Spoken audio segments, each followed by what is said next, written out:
started third chapter, and in last video that was your 3.1 video, यानी कि third chapter का first video जो था, in that video we have discussed that what is the meaning of available energy, what is the actual meaning of exergy, ठीक है, and why its name is available energy and exergy. So one more thing that we have discussed, that what will be the effect of unavailable energy and available energy when there will be heat transfer at finite temperature difference. यानी कि अगर मेरे पास एक कोई temperature source है और फिर surrounding के बीच में अगर कोई अवेलेबल एनर्जी लेता हूँ और दूसरा कंडीशन अब मैं उस टेम्परेचर के अलावा दूसरे टेम्परेचर पे लेता हूँ और एटमॉस्फेरिक कंडीशन पे अगर मैं इसमें निकालना चाहता हूँ अवेलेबल एनर्जी, तो उस अवेलेबल एनर्जी में क्या चेंजेस आने वाले हैं, that we have studied in last video. Now we are going to discuss that कि अब हम देखते हैं कि जो हमारा वर्क पोटेंशियल है, जैसे कि जो एक्सर्जी है, वो वर्क पोटेंशियल डिफरेंट सिस्टम के लिए क्या होगा. इट मीन्स कि अगर हमारे पास काइनेटिक एनर्जी हमें पता हो, ठीक है, या हमें पोटेंशियल एनर्जी पता हो, या हमें इंटरनल एनर्जी पता हो, या हमें एंथैल्पी पता हो, तो अगर ये सारी चीजें हमें पता है तो उस कंडीशन में हम कितना मैक्सिमम वर्क विड्रॉ कर सकते हैं, एक्सट्रैक्ट कर सकते हैं उससे, वो हम डिस्कस करने जा रहे हैं. ठीक है, तो हमारा नेक्स्ट टॉपिक होगा एक्सर्जी यानी कि work potential associated with kinetic energy and potential energy.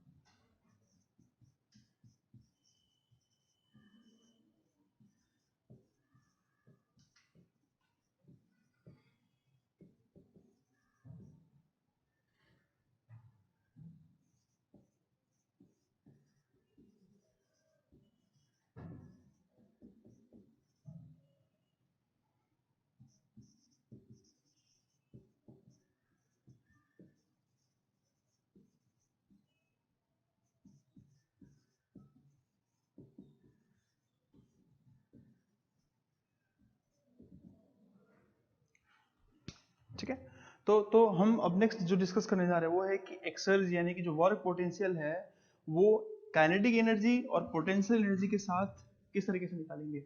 It means अगर हमें काइनेटिक एनर्जी पता हो या पोटेंशियल एनर्जी पता हो तो हम उससे कितना मैक्सिमम वर्क विड्रॉ कर सकते हैं, मैक्सिमम एक्सर्जी हम कितना विड्रॉ कर सकते हैं उस एनर्जी के through, that we are going to discuss. ठीक है, और मैं ऐसा इसलिए बोल रहा हूँ क्योंकि कभी कभी कैसा होता है क्वेश्चन इससे रिलेटेड पूछ लेता है, तो इससे रिलेटेड क्वेश्चन पूछता है तो फिर बच्चा कंफ्यूज हो जाता है कि उसको समझ नहीं आता कि कैसे निकालूं, कैसे सॉल्व करूं उस क्वेश्चन को. ठीक है, तो जैसे कि हमें पता है कि अगर मैं काइनेटिक एनर्जी की बात करूं सर, अगर मैं काइनेटिक एनर्जी की बात कर रहा हूं तो मुझे पता है कि काइनेटिक एनर्जी जो है वो it is a form of mechanical energy. ठीक है ना, काइनेटिक एनर्जी जो है हमारा वो फॉर्म है किसका है, वो मैकेनिकल एनर्जी का फॉर्म है सर. और अगर ये मैकेनिकल एनर्जी का फॉर्म है, इसका मतलब मैं बोलूंगा कि इससे मैं मैक्सिमम, इससे मैं पूरा, ये जो मैकेनिकल एनर्जी का फॉर्म है यानी कि इससे मैं पूरा वर्क डन ले सकता हूँ. यानी कि जो कोई एनर्जी अगर मैकेनिकल एनर्जी है उसमें पूरा का पूरा वर्क डन ले सकता हूँ. तो जब मैं पूरा का पूरा वर्क डन ले सकता हूँ तो so for that condition for kinetic energy I will say that your exergy जो होगा, एक्स के लिए जो मेरा एक्सर्जी होगा that will be is equal to half mv² directly. ठीक है ना, टोटल एक्सर्जी की बात करूँ तो हाफ mv² हो जाएगा. अगर मैं बात करता हूँ पोटेंशियल एनर्जी का, ठीक है ना, अगर मैं बात करता हूँ पोटेंशियल एनर्जी का, तो सर मुझे पता है कि पोटेंशियल एनर्जी भी क्या है, पोटेंशियल एनर्जी भी ये मैकेनिकल एनर्जी का फॉर्म है. पोटेंशियल एनर्जी भी क्या है, मैकेनिकल एनर्जी का फॉर्म है. और अगर ये मैकेनिकल एनर्जी का फॉर्म है, द सेम कंडीशन क्या कि मैकेनिकल एनर्जी का फॉर्म है यानी कि मैं इससे भी पूरा का पूरा वर्क डन ले सकता हूँ. और मैं अगर इससे पूरा का पूरा वर्क डन ले सकता हूँ तो अगर मैं बोलूंगा कि exergy associated with potential energy, तो मैं बोलूंगा 1 उसको मैं बोलूंगा mgz. यानी कि ये जो मास दे रखा है वो क्या है, वो मास जो फ्लूइड फ्लो कर रहा होगा या जो भी कंडीशन फ्लूइड दिया हुआ है फ्लो कर रहा है उसका मास है, मास. और वेलोसिटी है वो फ्लूइड की वेलोसिटी है किसके रिस्पेक्ट में, एटमॉस्फेयर के रिस्पेक्ट में. एटमॉस्फेरिक कंडीशन जो है, डेड स्टेट कंडीशन है, उसके रिस्पेक्ट में.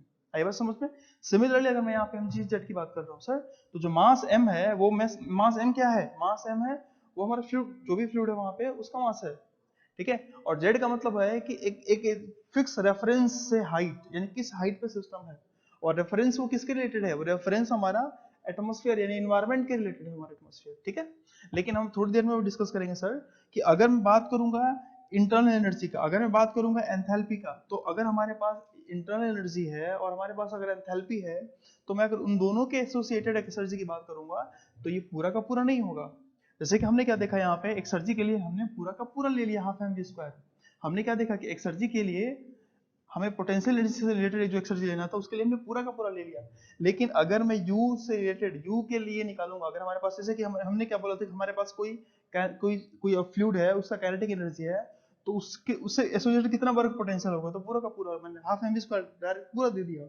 लेकिन अगर हमारे पास बोलता है कि इतनी एंथैल्पी है टोटल, तो बताओ इसका वर्क पोटेंशियल कितना है, तो in that condition we have to subtract something, तो that we will discuss later. ठीक है, यानी कि अभी हमने इतना डिस्कस किया कि मुझे कभी क्वेश्चन में देता है काइनेटिक एनर्जी देता है या पोटेंशियल एनर्जी देता है और उससे पूछता है कि work associated, then directly we have to write this. अगर मुझे काइनेटिक एनर्जी दिया तो हाफ एम वी स्क्वायर, अगर मुझे पोटेंशियल एनर्जी दिया तो मैं हम mgs लिख दूंगा। ठीक है, mgz लिख दूंगा। क्लियर?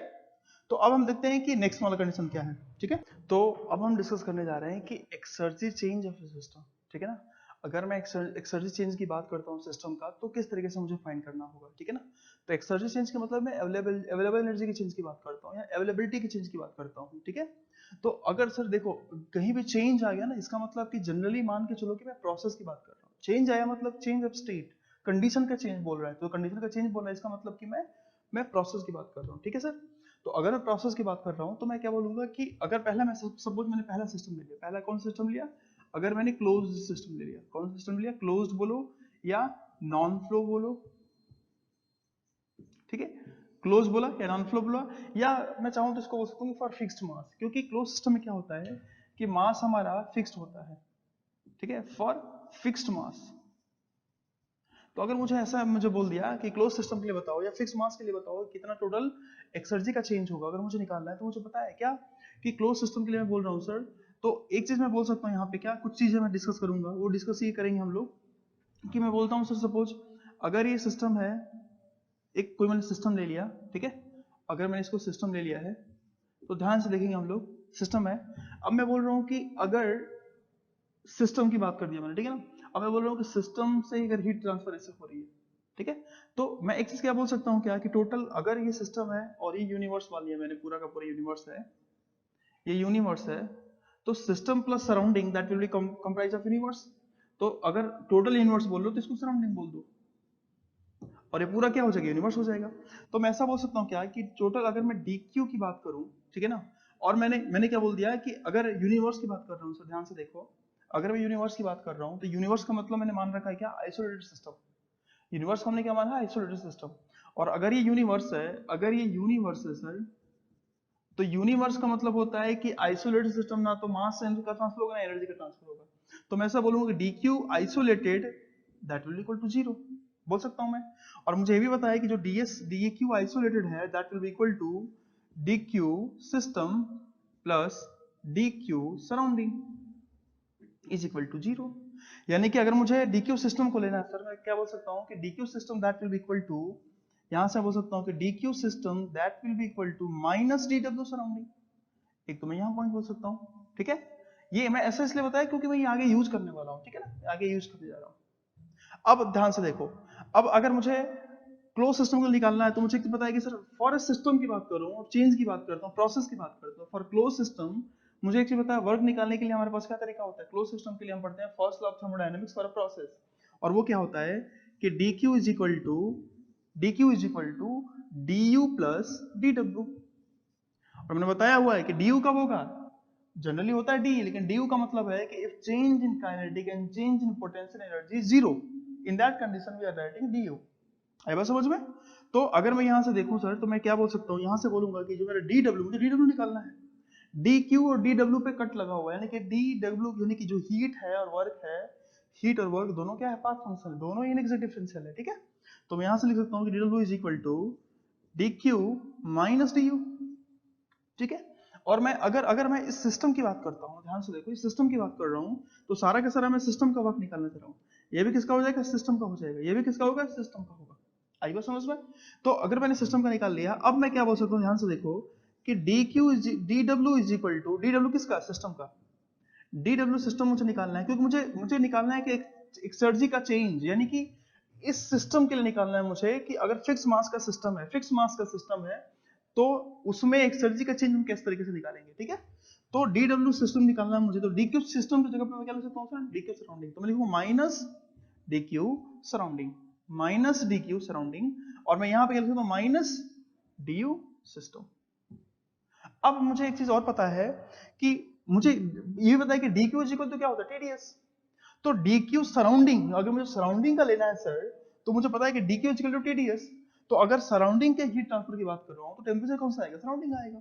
तो मैं यहां से बोल सकता हूं कि जो मेरा डी डब्ल्यू सिस्टम है, D W system that will be equal to minus D Q surrounding, minus D Q surrounding क्या लिख सकता हूं मैं कि minus T naught into D S surrounding minus D U system. ठीक है, अब ध्यान से देखो, अगर मैं इस सिस्टम के लिए भी देखूं तो मुझे पता है क्या है कि अगर मैं मैक्सिमम वर्क निकालने जा रहा हूं, मुझे कंडीशन पता है कि मैं मैक्सिमम वर्क निकालने जा रहा हूं अगर, तो मैक्सिमम वर्क निकालने के लिए मुझे पता है क्या है कि जो डीएस होता है, डीएस टोटल आइसोलेटेड के लिए क्या होता है, ग्रेटर देन और equal to 0। Increase in entropy principle पर डिस्कस किया हुआ है। यानी कि अगर मैं रिवर्सिबल मान लेता हूं तो क्या हो जाएगा कि DS isolated is equal to 0, यानी कि DS system plus DS surrounding is equal to 0। तो यहां से अगर मुझे कोई बोलता है, यहां से अगर मुझे कोई बोला कि डीएस सिस्टम बताओ, तो मैं क्या बोलूंगा कि DS system is equal to minus DS surrounding. आई बात समझ में, DS system is equal to minus DS surrounding. तो मैं यहां डीएस सराउंडिंग जो माइनस डीएस सराउंडिंग है, तो क्या मैं यहां पे डीएस सिस्टम लिख सकता हूं, बिल्कुल लिख सकता हूं।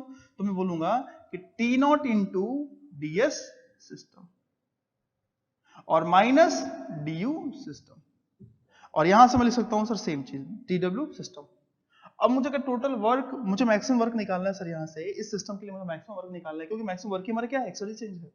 तो डी डब्ल्यू निकालो ना, एनर्जी वर्क का चेंज निकाल रहा हूँ, डी डब्ल्यू निकाल रहा हूँ अगर, तो मैं इसके लिए क्या बोलूंगा सर, दोनों की साइड में अगर इंटीग्रेट कर देता हूँ, दोनों को मैं इंटीग्रेट कर देता हूँ, तो मैं क्या बोलूंगा कि इधर इंटीग्रेट किया, इधर इंटीग्रेट किया, और इंटीग्रेट के लिए मैंने बदल दिया कि कंडीशन मेरे पास क्या है, कंडीशन मैंने बोल दिया कि मैं 1 से 2 जा रहा हूँ, मैं 1 से 2 जा रहा हूँ, यानी कि इस सिस्टम का इनिशियल कंडीशन दे रखा है वो जो 1 है, और जो फाइनल कंडीशन है वो 2 है। तो अगर मुझे इस कंडीशन में लिखना हो तो मैं क्या लिखूंगा सर, यहाँ से मैं लिख सकता हूँ कि T naught into S two minus S one, और मैं यहां से लिखूंगा minus U two minus U one, यहां से लिख सकता हूँ। ठीक है, और अगर मुझे मुझे बोलता है कि नहीं नहीं नहीं अभी काम करो कि क्या बोलते हैं इसको, आप थोड़ा सा और अरेंज करना चाहो, यू को पहले लिखना चाहो, तो आप लिख सकते हो, यहाँ से क्या लिख सकते हो सर, यहाँ से लिख सकते हो कि यू वन को माइनस माइनस क्या हो जाएगा प्लस, तो मैं इसको इधर लेकर आ गया तो क्या लिख सकता हूँ कि यू वन और इसको इधर एक साथ लिख रहा हूं, तो U minus T naught S one minus लिख सकता हूं u minus T naught S two, ये हमारा क्या हो जाएगा w मैक्सिमम। यानी कि अगर मुझे मैक्सिमम वर्क निकालना है सर, तो मैं इस तरीके से मैक्सिमम वर्क निकाल सकता हूं, इस तरीके से, यानी कि u minus T naught S one minus U minus T naught S two. देख लो यहाँ पे टी नॉट एस टू था, इसको मैं इधर लेकर गया, माइनस में प्लस हो जाएगा, टी नॉट एस वन था, यहाँ पे माइनस में है, माइनस यू टू, तो माइनस यू टू यहाँ पे हो जाएगा 2 वाला condition, minus minus plus you one, तो ये मैंने यहाँ पे 1 हो जाएगा। है बात समझ में।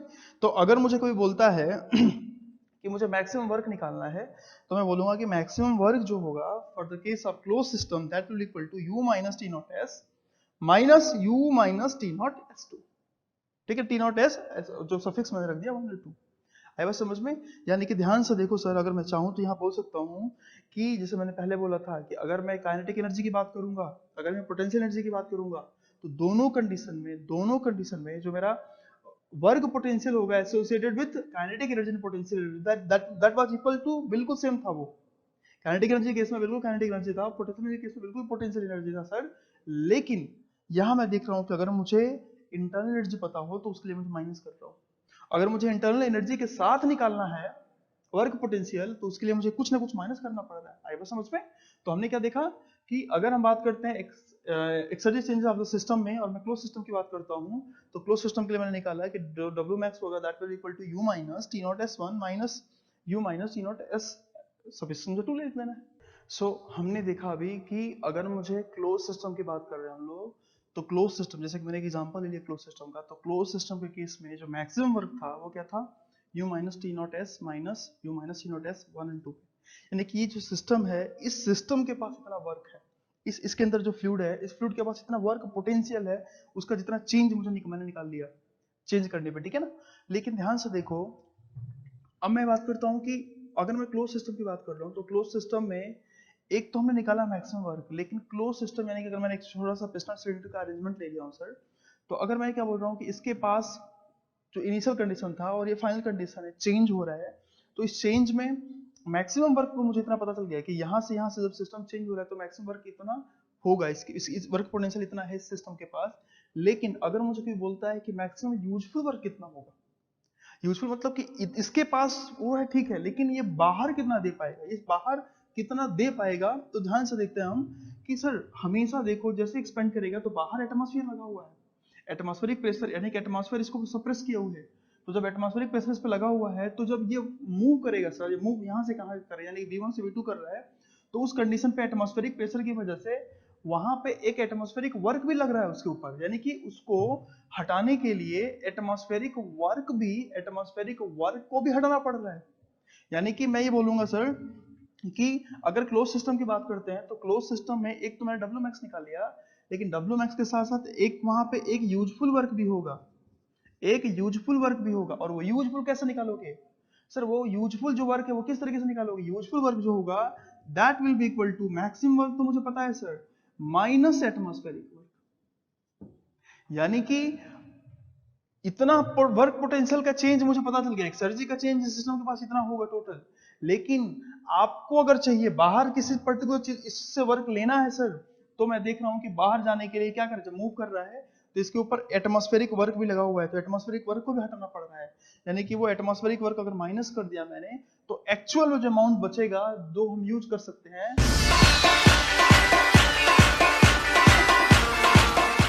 Excluding atmospheric work that will be your useful work. यानी कि मैं यहाँ पे क्या लिख सकता हूँ सर, ध्यान से देखो, अगर मैं एटमॉस्फेरिक वर्क की बात करूं तो इनिशियल कंडीशन V1 है और फाइनल कंडीशन V2 दे दिया, तो जो एटमॉस्फेरिक वर्क होगा, यानी कि अगर मैं बोलूं यहाँ पे कि एटमॉस्फेरिक वर्क क्या है सर, तो एटमॉस्फेरिक जो वर्क होगा वो क्या होगा, that will equal to P0 V2 minus V1।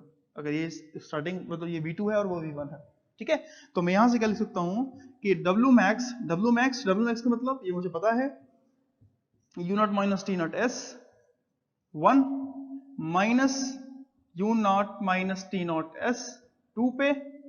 अब माइनस एटमॉस्फेरिक वर्क कर दिया अगर मैंने, ध्यान से देखो, तो मैं बोल सकता हूं minus P naught V2 minus minus, या इसको मैंने माइनस V2 माइनस V1 कर दिया। आई बात समझ में? यानी कि PdV की बात करो, डीवी का मतलब फाइनल वॉल्यूम अपन इनिशियल बोलो तो फाइनल वॉल्यूम V2 है, इनिशियल वॉल्यूम V1 है, तो जो एटमॉस्फेरिक वर्क है sir that is your P not into V2 minus V1, P not into V2 minus V1। लेकिन अगर मुझे टोटल मैक्सिमम यूजफुल वर्क की बात किया तो मैंने इस तरीके से इसको सेपरेट कर दिया। तो अगर मैं कंबाइन कर दूं सभी को सर, तो मैं कंबाइन करके क्या लिख सकता हूं कि U माइनस T नॉट, यानी कि जितने 1 वाले हैं उनको एक साथ रख लें, तो मैं बोलूंगा कि U minus T not S minus minus क्या हो जाएगा, प्लस हो जाएगा, plus P not B suffix 1, ठीक है, minus same U minus T not S plus T not B suffix 2, और ये जो मेरा W होगा, ये W मेरा यूजफुल वर्क होने वाला है। ये हमारा W क्या है, ये हमारा यूजफुल वर्क हो रहा है। आ रही है समझ में? यानी कि अब मैंने निकाला कि ये हमारा क्या है सर, ये यूजफुल वर्क है। तो अगर हमसे कभी पूछता है कि मैक्सिमम वर्क बताओ, तो मैक्सिमम वर्क हमारा ये होगा, लेकिन हमसे पूछ दिया कि यूजफुल वर्क बताओ, तो मैंने ये निकाल दिया। हमसे पूछता है कभी क्वेश्चन में कि what is the difference between maximum work and useful work, तो मैं बोलूंगा हमने सिस्टम कौन सा लिया है सर, हमने सिस्टम लिया है नॉन फ्लो, हमने सिस्टम लिया है क्लोज सिस्टम, हमने सिस्टम लिया है फिक्स्ड मास का सिस्टम। तो अगर मैं फिक्स्ड मास का सिस्टम की बात करता हूँ सर, तो फिक्स्ड मास के लिए मैं बोलूंगा कि फिक्स्ड मास सिस्टम के लिए मैं क्या बोलूंगा कि जो मेरा मैक्सिमम वर्क है और जो यूजफुल वर्क है दोनों में डिफरेंस है। कैसे डिफरेंस है सर, मैक्सिमम वर्क तो मुझे पता है, लेकिन एक्चुअल में मैं जितना मिल रहा है, यानी कि मैं इस तरीके से कुछ बोल रहा हूँ कि सपोज मेरे पास 100 रुपीज है और मैं 100 रुपीज के थ्रू मैं बोल रहा हूँ कि 100 रुपीज मेरे पास है, यानी कि मैक्सिमम वर्क मेरे पास है, लेकिन मैं अगर किसी को देना चाहता हूँ सपोज, ठीक है ना, मेरे पास $100 है, सपोज $100 है, ठीक है, और उस $100 को मैं सपोज देना चाहता हूँ किसी पर्टिकुलर पर्सन को, तो मुझे पता है कि जिसके थ्रू मैं देना चाहता हूँ, तो देने के लिए प्रोसेसिंग के लिए कुछ खर्च हो जाएगा, उसमें चला जाएगा, प्रोसेसिंग फीस चली जाएगी, यानी कि 100 में से कुछ मैं दूसरे को कुछ कम ही दे पाऊंगा। तो जो माइनस हो रहा है वो क्या हो रहा है, एटमॉस्फेरिक वर्क, यानी कि यूजफुल वर्क जो होगा हमेशा मुझ में क्या देख रहा हूँ, कम हो रहा है, किससे, मैक्सिमम वर्क से।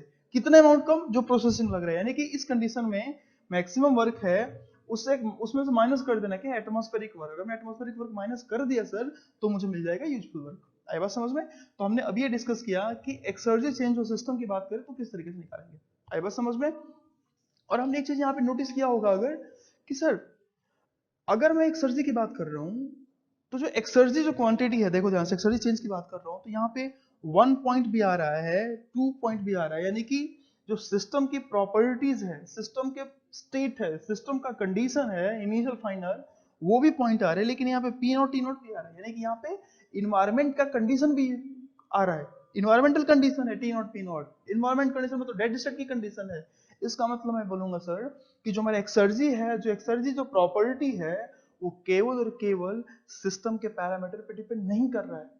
ये जो एक्सर्जी जो प्रॉपर्टी है वो सिस्टम के प्रॉपर्टीज के साथ साथ ये इन्वायरमेंट पे भी डिपेंड कर रहा है, इन्वायरमेंटल कंडीशन पे भी डिपेंड कर रहा है। आई बात समझ में?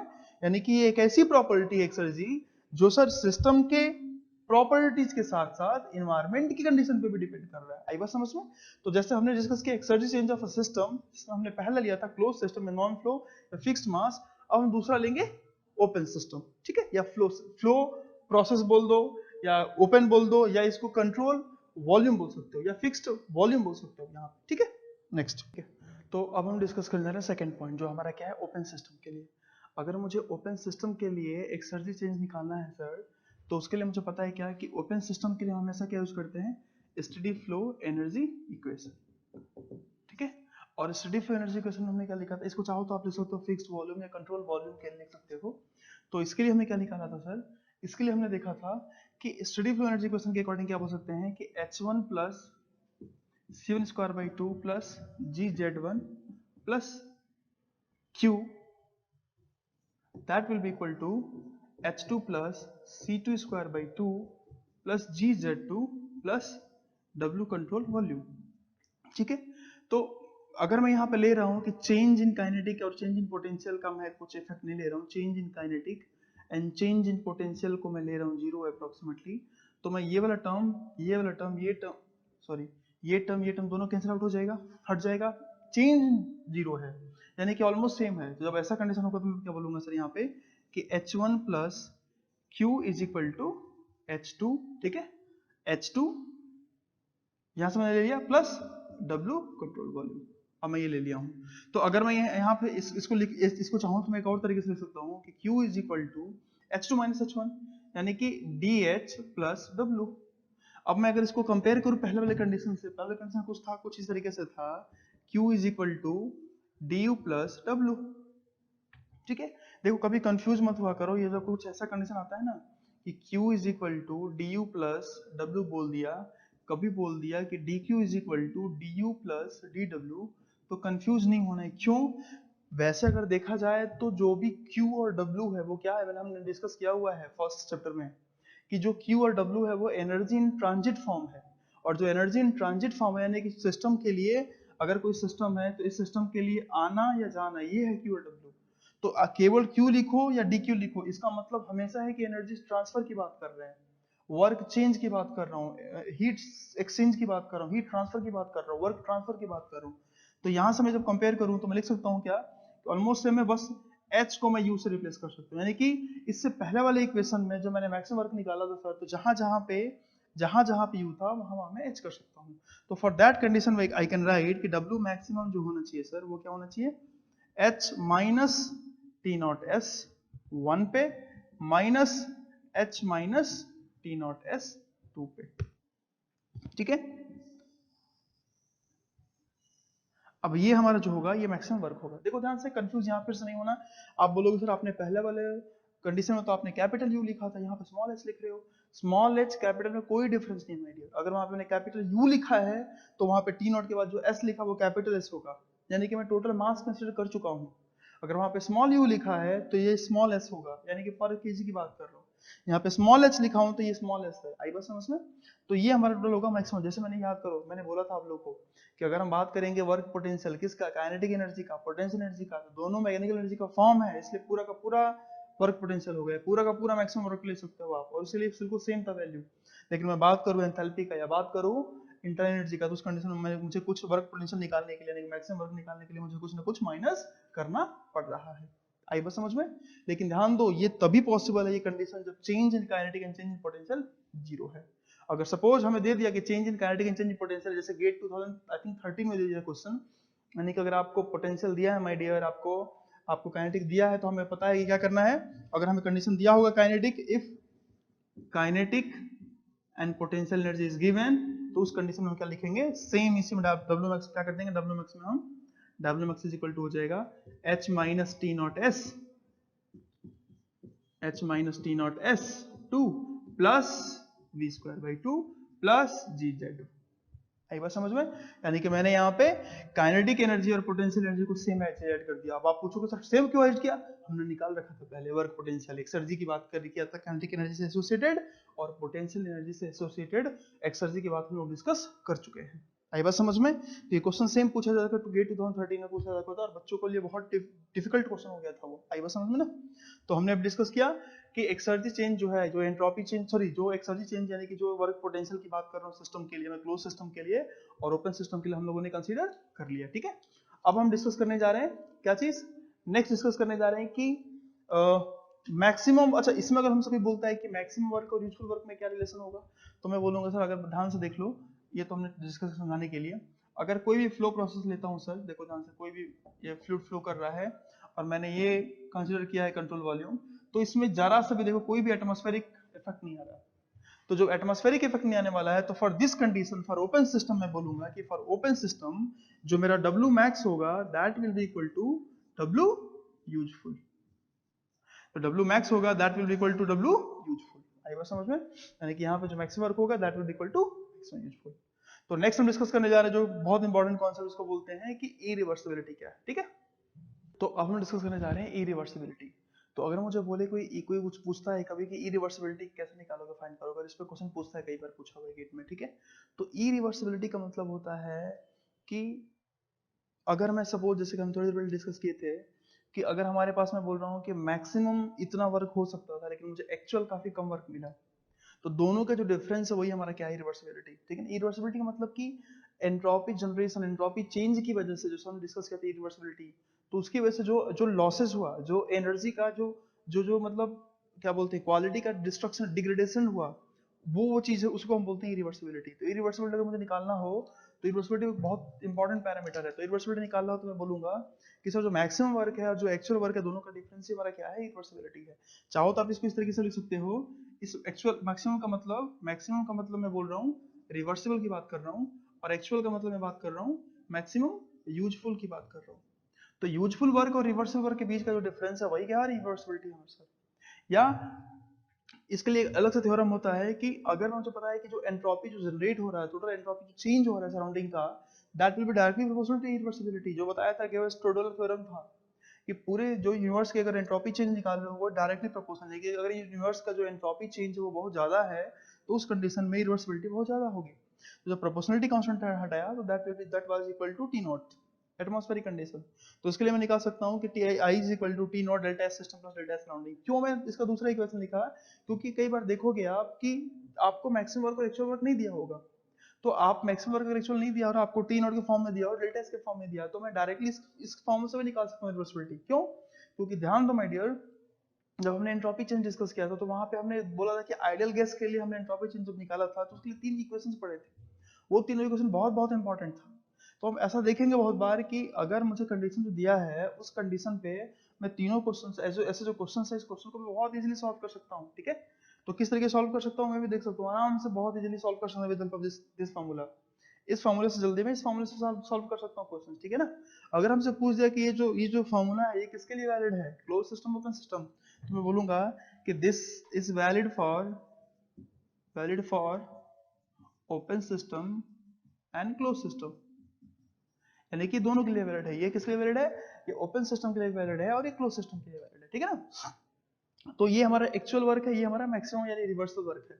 अब अभी भी कुछ कंफ्यूजन होता है लोगों के मन में कि सर मैं समझ नहीं पाया अच्छे तरीके से कि रिवर्सिबल वर्क क्या है, यूजफुल वर्क क्या है, या मैक्सिमम वर्क क्या है, एक्चुअल वर्क क्या है, या रिवर्सल वर्क एक्चुअल वर्क क्या है। मैं बस मैक्स का मतलब रिवर्सल बोल रहा हूँ, एक्चुअल का मतलब यूजफुल वर्क बोल रहा हूँ। तो कभी लोगों को समझ में आता है कि अभी भी समझ में नहीं आया सर क्या है एग्जैक्टली, तो कैसे हम जान पाएंगे? तो उसको जानने के लिए सर सबसे बेस्ट तरीका होता है सेकेंड लॉ एफिशिएंसी निकालना, कहते हैं ना सेकेंड लॉ एफिशिएंसी।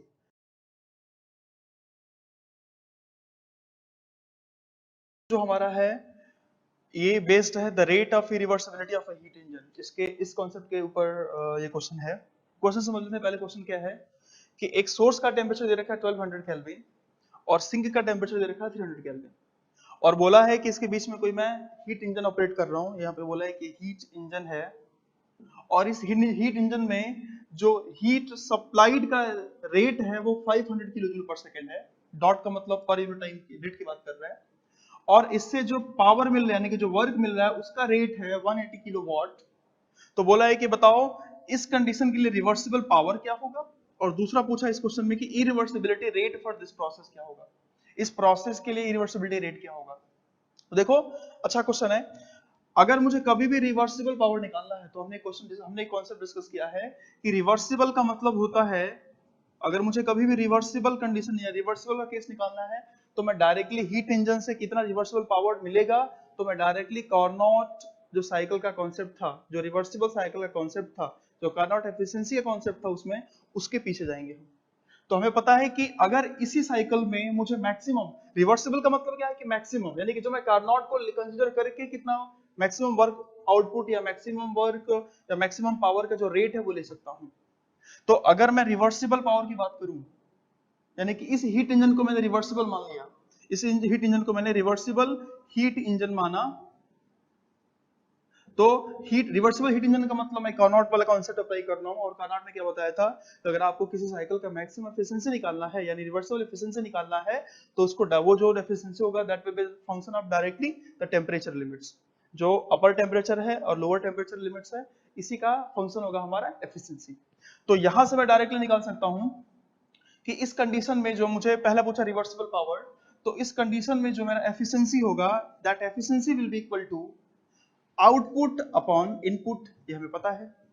और इस क्वेश्चन के लिए आउटपुट हमें क्वेश्चन में आउटपुट का मतलब क्या, जो वर्क होने वाला है that will be your W dot. Input का मतलब क्या है, जो आप हीट सप्लाई कर रहे हो that will be your Q dot. और ये जो आपका एफिशिएंसी अगर आपने इसको रिवर्सिबल माना है तो रिवर्सिबल का मतलब अब इसके एफिशिएंसी को मैं टेंपरेचर के फॉर्म में बोल सकता हूं क्योंकि कार्नोट ने ही बोला था। तो जो कार्नोट ने बोला था कि इसका एफिशिएंसी का टेंपरेचर के फॉर्म में क्या बोल सकता हूं, 1 minus lower temperature that is your 300 kelvin, lower temperature upon higher temperature that is your 1200 Kelvin and that will be equal to W dot। और ये जो W dot है यानी कि जो मैक्सिमम, ये हमारा रिवर्सिबल पावर है, रिवर्सिबल पावर का रेट है। एंड इनपुट क्वेश्चन में गिवन है कितना इनपुट मैं दे रहा हूं, सप्लाई कर रहा हूं 500 किलो जूल। यानी कि अगर मैं यहां से अब W डॉट को निकाल लूं तो W डॉट को अगर मैं निकालूंगा तो कैलकुलेट करके ये मैंने निकाला हुआ है, ये हमारा डायरेक्ट W डॉट जो है वो आया 375 किलोवाट, 375 किलोवाट ये कैलकुलेशन। यानी कि मैं ये बोल रहा हूं कि अगर इसको मैं रिवर्सिबल यानी कार्नोट साइकिल की तरह यूज करूं इस हीट इंजन को, और इस हीट इंजन में अगर मैं 500 kilo joule per second heat input दे रहा हूं इस हीट इंजन को, तो मैक्सिमम इतना मैं वर्क इससे ले सकता हूं, यानी कि मैक्सिमम इतना वर्क मैं ले सकता हूं। और that is your reversible power, reversible work you can write here reversible. आई बात समझ में? लेकिन अभी हम कितना ले रहे हैं, 180 किलोवाट। तो ये हमारा पहला क्वेश्चन तो हो गया रिवर्सिबल पावर, यानी कि इसको मैंने बोल दिया कि ये हमारा क्या है, रिवर्सिबल पावर। कैसे निकाला रिवर्सिबल पावर, क्योंकि इसको हमने फाइंड करने के लिए इस साइकिल को मैंने रिवर्सिबल साइकिल मान लिया। लेकिन अगर हमें यहाँ पे क्वेश्चन पूछता है कि इरिवर्सिबिलिटी का रेट बताओ, जो ये फर्स्ट क्वेश्चन हमने सॉल्व किया, सेकंड जो पूछा है फर्स्ट तो हमने निकाल लिया, ठीक है। अगर जो हमसे सेकंड अगर पूछता है इरिवर्सिबिलिटी रेट, तो इरिवर्सिबिलिटी रेट के लिए क्या निकालते हैं, जो इरिवर्सिबिलिटी होगा हमें पता है, हमने पढ़ा हुआ है क्या कि जो W रिवर्सिबल है, W reversible minus W actual, अगर रेट की बात कर रहा हूं तो इरिवर्सिबिलिटी रेट, तो रिवर्सिबल का मतलब कि मैक्सिमम वर्क जो मैं कार्नोट एफिशिएंसी को लेकर चला हूं, और W एक्चुअल का मतलब जो क्वेश्चन में गिवन है कितना वर्क दे रहा है। तो इन दोनों का मैं अगर डिफरेंस लूं सर, तो यहां से बोल सकता हूं W reversible that is given, that we have calculated 375 kilowatt minus W actual, यहां पे हमने देखा है क्वेश्चन में गिवन है 180 किलोवाट। तो जो इसका डिफरेंस होगा 375 माइनस 180 हमने कैलकुलेट किया हुआ है 195 किलोवाट जो हमारा होगा ये होगा इरिवर्सिबिलिटी का रेट, किसके लिए, यानी कि irreversible rate for this process, इस प्रोसेस के लिए जो इरिवर्सिबिलिटी का रेट होगा that will be your 195 kilo